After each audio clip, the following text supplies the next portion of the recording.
Hello and welcome to this Astranti bite-sized video.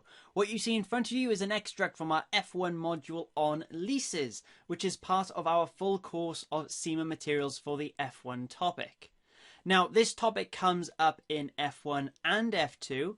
In F1, you look at the lessee, whereas in F2, you study the lessor. And IFRS 16 is a popular topic that is assessed on both the CIMA exams and at the OCS and MCS case study levels. So make sure to learn this topic for your various exams. So without further ado, let's take a look at this extract. Okay, so the first thing to note when identifying a lease is that a lease is a contract. And it is a contract that gives the right to control the use of an asset for a period of time in exchange for consideration.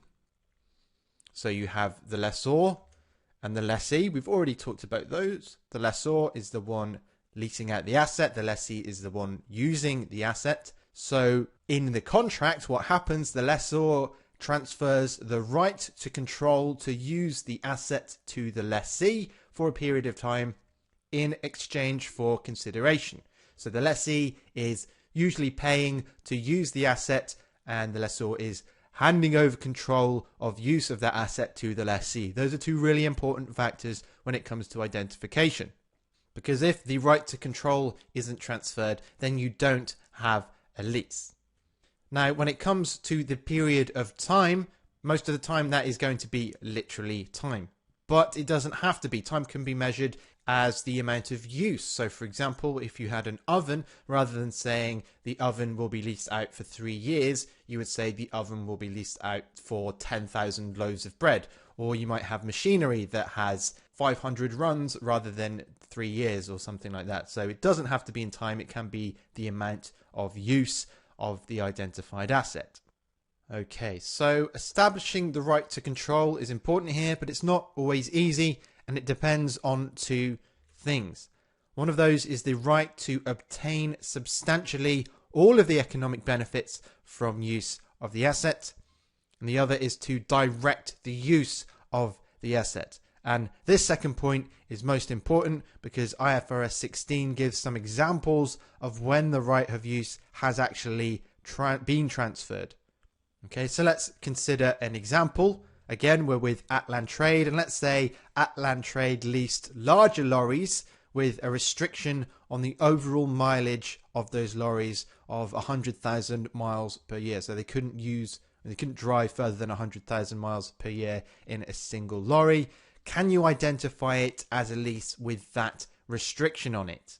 Or in other words, with this restriction in place, is it still the case that the lessee gains the right to control of the asset? So even with this restriction, does the lessee gain the right to obtain substantially all of the economic benefits from use of the asset and the right to direct the use of the asset, in this case, the lorries?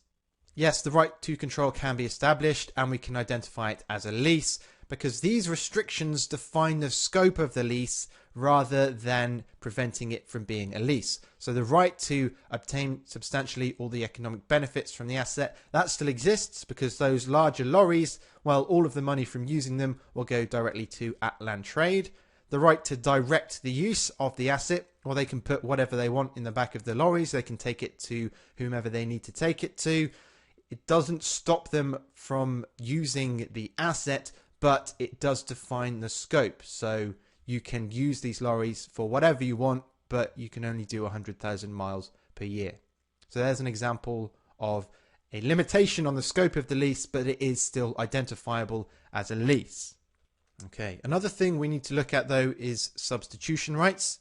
So what if Astranti leased lorries with the condition that the supplier of the lorries has the ability to substitute any one of the leased lorries for an alternative? Well, this will depend on whether the supplier has what is called a substantive right to substitution. And a substantive right exists according to IFRS 16 when the supplier has the ability to substitute alternative assets throughout the period of use.